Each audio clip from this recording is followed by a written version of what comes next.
नमस्कार दोस्तों, मैं वर्षा परगट आप सभी का स्वागत करती हूँ कनेक्ट स्ट्रेट में। बहुत बहुत दिनों के बाद आज फिर से मैं आपके साथ बात कर रही हूँ।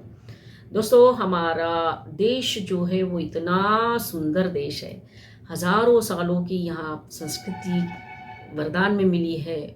गौरवशाली इतिहास हमारा है और हमारी संस्कृति में से, इतिहास से कुछ ना कुछ हमेशा हम सीखते रहे। अगर बात कर रहे हैं कि हमारे इतिहास की या फिर हमारे माइथोलॉजी की, तो बहुत सारी कहानियाँ ऐसी हैं। मैं एक महाभारत फॉर एग्जांपल अगर हम लेते हैं तो महाभारत में युद्ध हो रहा था या लड़ाई थी कौरव और पांडवों की। दुर्योधन को सत्ता पानी थी, सत्ता का जो भूत उसके ऊपर सवार था, उसको कुछ सुनाई नहीं देता था, उसको कुछ दिखाई नहीं देता था। कोई भी समझाने की कोशिश कर रहा था, वो समझ भी नहीं रहा था। बस एक ही उसका उद्देश्य था, सत्ता हासिल करना है। और उसके लिए उसने क्या क्या नहीं किया सबको पता है। और उसी महाभारत के दौरान एक कहानी भी सामने आती है। वो कहानी ये है कि पांडव जैसे वनवास में गए थे और कौरव जो थे हस्तिनापुर और इसके ऊपर राज कर रहे थे, तभी कुछ आदिवासी जो लोग थे उन्होंने आक्रमण कर दिया। अब ये बात जब पांडवों को पता चली तो हमारे जो धर्मराज युधिष्ठिर है उनको ऐसा लगा कि हमको कौरवों की मदद के लिए जाना चाहिए, भले ही कुछ भी हो जाए।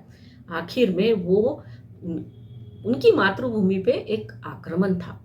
तो ये बात जब उन्होंने अपने भाइयों को बताई तो हमारे जो भीम भाई साहब है वो तो गुस्से वाले थे थोड़े। उन्होंने बोला नहीं, हम नहीं जाएंगे, क्योंकि दुर्योधन ने हम की वजह से हम आज जंगल में है, वनवास में है। तो युधिष्ठिर ने कहा कि नहीं, हम जरूर जाएंगे। अगर घर की बात है तो वो 100 है, हम 5 है, लेकिन जब बाहर की बात हो रही है तो हम 105 है।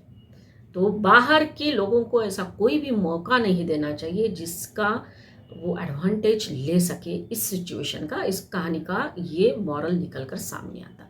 अब आप सोचेंगे कि मैंने ये कहानी क्यों बताई, क्योंकि सिचुएशंस ऐसे ही सामने आए हैं।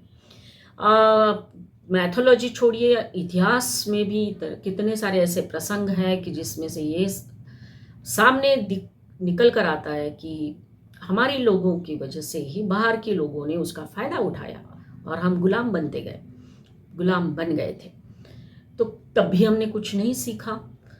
अब बात करेंगे हमारे लीडर्स की, और सबसे पहले बात करेंगे हमारे विपक्ष के जो नेता है, हमारे युवराज राहुल गांधी जी की, जो विदेश में जाकर हमारे देश के खिलाफ ही कितना कुछ बोल कर आते हैं। कितनी बार वो विदेश गए और कितनी बार हमने देखा कि वो कुछ ना कुछ हमारे देश के खिलाफ ही बोलते हैं। भले ही उनको लगता है कि नहीं, मैं जो बोल रहा हूँ वो सही है, वो उनका ऐसा सोच है, और उनके जो सलाहकार है, उनको गाइड करने वाले जो है, उनकी ऐसी सोच है। लेकिन सर्वसामान्य लोग हम जैसे जो है, जब हम उसको सोचते हैं तो ये ही बात निकल कर आती है कि बाहर जाके अपने देश के खिलाफ बोलना कितना अच्छा है, कितना योग्य है। यहाँ ठीक है, आप घर में बात कर रहे हो, आप एक दूसरे का विरोध कर रहे हो, और वो होगा ही सत्ताधारी और विपक्ष के बीच में। लेकिन बाहर तो उल्टा अपने देश के बारे में अच्छा बोलना चाहिए। एक मुझे लगता है स्कूल का बच्चा भी अगर सोचेगा तो शायद वो बोलेगा नहीं, हमारे देश के लिए कुछ अच्छा बोलकर आएगा या बोलना चाहिए, ऐसा सोचेगा। लेकिन हमारे युवराज क्यों नहीं समझते ये? जब लंदन गए थे, ब्रिटेन गए थे, तभी भी उन्होंने कहा था बहुत सारा, और एक बहुत बड़ा स्टेटमेंट तब बहुत जो उनका विवादित रहा कि भारत का लोकतंत्र खतरे में है। अब यूएस दौरा जो है उनका था, अब शायद आज या कल आखिरी दिन है उनका यूएस दौरा जो चल रहा था।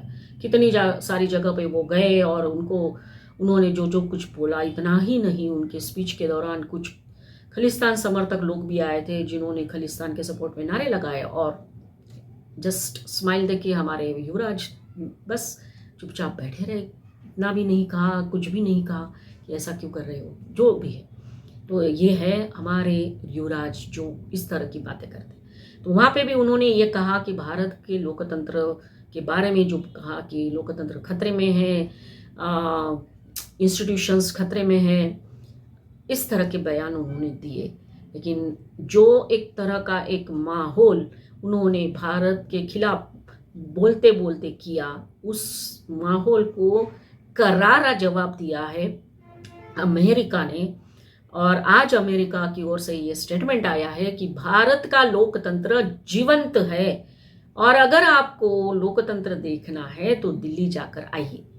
बहुत बड़ी बात है। क्या हमारे विपक्ष इस बारे में कुछ बोलेंगे? क्योंकि जब जब हमने देखा है कि हम जब बात करते हैं या फिर कोई विदेशी पर्टिकुलरली जो डेवलप कंट्री है, जब वो बोलते हैं भारत के खिलाफ तो विपक्ष तुरंत आवाज उठाता है। अब भारत के लिए जो अच्छा बोल रहे हैं तो उसके लिए भी तो विपक्ष को बोलना चाहिए ना। तो यही सवाल है, क्या राहुल गांधी ने इस बारे में सोचा है?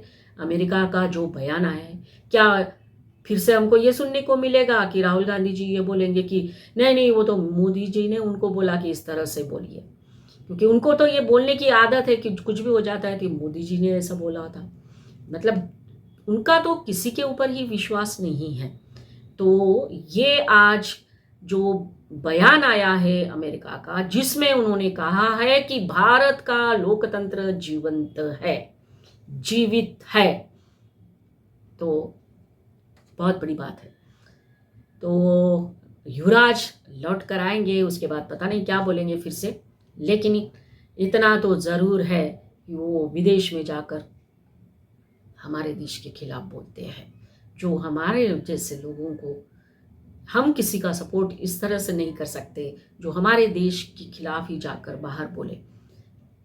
एक मिनट के लिए आप सोच कर देखिए कि कभी आपने ऐसा सुना है कि कोई अमेरिका से कोई विपक्ष का नेता यहाँ आया भारत में और उन्होंने अमेरिका के ही खिलाफ कुछ बोला? या फिर कभी यूके से कोई आया और उन्होंने भारत में आकर यूके के खिलाफ बोला? या फिर कोई जर्मनी से आकर बोला? ऐसा तो मेरे पढ़ने में नहीं आया। अगर आपके पढ़ने में आया है या सुनने में आया है तो आप ज़रूर बता सकते हैं, लेकिन हमने ये कभी नहीं देखा है। तो आपको क्या लगता है कि जब हमारे युवराज वहाँ जाकर इस तरह से कुछ बोलते हैं तो विदेश में रह रहे जो लोग हैं वो क्या बोलते होंगे हमारे लिए? हंसते होंगे कि अरे यहाँ आकर अपने देश की बदनामी कर रहे हैं। इसके बारे में कभी राहुल गांधी जी ने सोचा है? मुझे नहीं मालूम, या मुझे नहीं लगता वो सोचते होंगे। सोचना उनका काम ही नहीं है। थिंक टैंक उनकी जो है वो कोई और ही है, और वो जो बोलते हैं वही वो बाहर जाकर बोलते हैं। तो आज की बात इतनी ही। अगर आपको मेरा ये वीडियो अच्छा लगा हो तो ज़रूर लाइक करिए, चैनल को सब्सक्राइब कर लीजिए और शेयर करिए।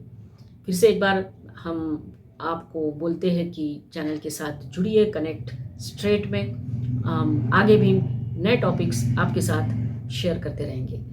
धन्यवाद।